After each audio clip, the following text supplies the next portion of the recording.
آپ کو رات کو 2 سے 3 بار پیشاب آتا ہے یا جب آپ پیشاب کی حاجت محسوس کرتے ہیں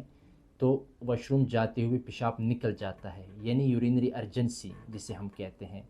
پیشاب کرتے وقت آپ غیر ضروری زور لگاتے ہیں، یا پیشاب کرنے کے بعد ایسا محسوس ہونا کہ مثانہ پوری طرح خالی نہیں ہو رہا۔ اس کی مختلف وجوہات ہیں، شوگر کی وجہ سے بھی ہو سکتا ہے،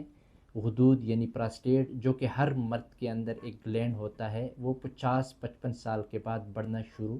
کر دیتا ہے۔ اکثر ینگ پیشنٹ ہمارے پاس آتے ہیں جن کو بھی یہی مسئلہ ہوتا ہے، جن کا سب سے ٹاپ جو ریزن ہے وہ ہے یوریترل اسٹرکچر یعنی پیشاب کی نالی کا قدرتی طور پر تنگ ہو جانا۔ اب جب ہمارے پاس پیشنٹ آ جاتا ہے تو 2-3 انویسٹیگیشن ہیں جو کہ بہت ضروری ہیں۔ ایک الٹرا ساؤنڈ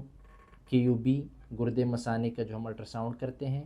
ساتھ میں یورین آری، تو یہ 2 ٹیسٹ کرنے کے بعد ہم پھر بیماری کی تشخیص تک پہنچ جاتے ہیں۔